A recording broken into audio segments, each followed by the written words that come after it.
नमस्कार, बहुत स्वागत है आपका। आप देख रहे हैं ब्रजधाम टोट के यूट्यूब चैनल। नमस्कार दोस्तों, आप सभी का स्वागत है आपके अपने यूट्यूब चैनल में। दोस्तों, हर कोई व्यक्ति अपने घर को सुंदर बनाने के लिए भिन्न भिन्न प्रकार से अपने घर को सजाता है। वहीं बहुत से व्यक्ति अपने घर में पेड़ पौधे भी लगाते हैं।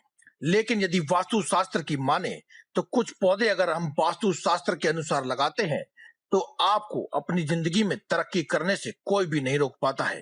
जी हाँ दोस्तों, आज की इस वीडियो में हम घर में हर तरह की प्रगति के लिए व समृद्धि के लिए प्रतिदिन पूजा पाठ की जाती है। धर्म ग्रंथों व शास्त्रों में बहुत से छोटे छोटे उपाय बताए हैं जिनका बहुत बड़ा महत्व है।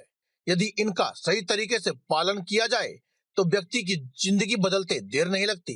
हम आपको बता रहे हैं, जिस घर में भी होते हैं ये 5 पौधे, उस घर में गाड़ी, बंगला, बैंक बैलेंस और सब कुछ शुभ ही शुभ होता है। माता लक्ष्मी का आशीर्वाद हमेशा ही उस घर पर और परिवारजनों पर बना रहता है। दोस्तों, अगर आप भी जानना चाहते हैं इन पौधों के बारे में तो बस एक बार आप माता लक्ष्मी के नाम से जयकारा बोल दें और साथ ही कमेंट बॉक्स में जय माता दी लिख करके लाइक का बटन दबाएं और चैनल को सब्सक्राइब अवश्य कर लें। दोस्तों, वास्तु शास्त्र में कई ऐसी बातें बताई गई हैं, यदि उनका अनुसरण किया जाए तो व्यक्ति को अपने जीवन में शुभता से और सुख समृद्धि से वंचित कोई भी नहीं कर सकता है। दोस्तों, माना जाता है कि यदि आपने ये 5 पौधे अपने घर में लगा लिए तो सभी प्रकार की सुख संपदाओं की प्राप्ति आपको अवश्य होगी। तो कौन से हैं वे 5 पौधे जिन्हें आपको अवश्य लगाना चाहिए? तो आप इस वीडियो को पूरा अंत तक देखें। छोटी सी वीडियो है, आप इसे पूरा अंत तक अवश्य देखें ताकि आपको पूर्ण जानकारी मिले और आप पूर्ण ज्ञान लेकर के अपने जीवन को सुख व ऐश्वर्य से भर सकें। दोस्तों, अक्सर देखा जाता है कि आज की आधुनिक जिंदगी में लोग अपने घरों में जमीन में पौधा नहीं लगा सकते हैं, तो ऐसे में आप चाहें तो गमलों में पौधे उगा सकते हैं। और कुछ घरों में तो इतनी भी जगह नहीं होती है कि जहां पौधे लगाए जा सकें गमलों में। दोस्तों, जिस प्रकार से हम भगवान की मूर्ति का अनुसरण नहीं कर सकते हैं, इसीलिए हम उनके चित्र लगाते हैं, उसी प्रकार से अगर आपके पास पर्याप्त स्थान ना हो तो आप गमलों में भी अगर पौधे नहीं लगा सकते हैं तो आप उनके चित्र भी लगा सकते हैं। सबसे पहला प्रयास करना चाहिए कि आप पौधे जमीन में लगाएं। यदि जमीन में ना लगा सकें तो गमलों में अवश्य लगाएं। यदि गमलों में भी ना लगा सकें तो आप अपने घरों में चित्र अवश्य लगाएं। तो कौन से हैं वे 5 पौधे, आइए जानते हैं। दोस्तों, सबसे पहला पौधा है तुलसी जी का पौधा। अब जानते हैं इसके महत्व के बारे में। दोस्तों, तुलसी जी का पौधा यदि घर के अंदर है तो आपके अंदर, आपके घर में किसी भी प्रकार की कोई नेगेटिविटी नहीं आ सकती है, क्योंकि सारी नकारात्मक ऊर्जाओं को तुलसी जी नष्ट कर देती है। कोई बुरी आत्मा आपके घर में भी प्रवेश नहीं कर सकती है, क्योंकि तुलसी साक्षात वृंदा का स्वरूप है और नारायण प्रिया तुलसी को कहा गया है। जिस घर में तुलसी का वास होता है, तुलसी का पौधा होता है, उस घर में किसी भी प्रकार की कोई भी कमी नहीं आती है। तुलसी साक्षात लक्ष्मी का स्वरूप है और जिस घर में तुलसी होगी वहां अन्न धन की कोई भी कमी नहीं होगी। ये हमारे साक्षात ग्रंथों में, पुराणों में कहा गया है।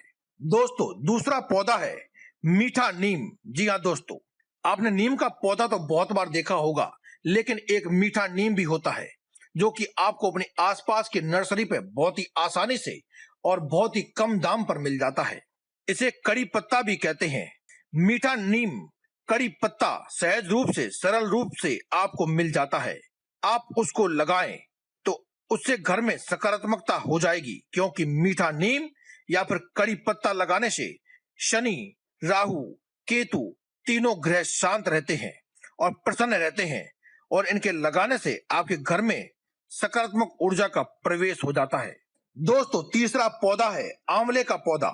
आंवले को घर में लगाने से माँ लक्ष्मी स्वयं आपके घर में हमेशा के लिए चिरस्थायी हो जाती है, क्योंकि आप जानते हैं या फिर शायद ना भी जानते होंगे कि आंवले के अंदर साक्षात भगवान श्री कृष्ण का वास होता है। भगवान विष्णु का वास होने की वजह से भगवान नारायण का वास भी उसके अंदर चिरस्थायी होता है।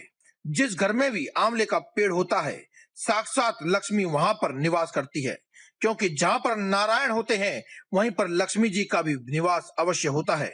तो आप आंवले के पेड़ को या फिर उसके छोटे से पौधे को भी अपने घर में अवश्य लगाएं। इससे आपके घर में कभी भी धन की कोई कमी नहीं होती है। दोस्तों, चौथा पौधा है आंकड़े का पौधा। यह आपको बहुत ही सहज रूप से मिल जाता है। आप इसे जमीन में भी लगा सकते हैं और गमले में भी लगा सकते हैं, लेकिन आप यह कोशिश करें कि आप इसे सबसे पहले जमीन में लगाएं, क्योंकि इसमें 11 वर्ष के बाद में आंकड़े की जड़ में स्वतः गणेश जी का निर्माण होता है। गणेश जी इसके अंदर निकलते हैं और गणेश जी की आकृति 11 साल का आंकड़ा होने के बाद निकलती है।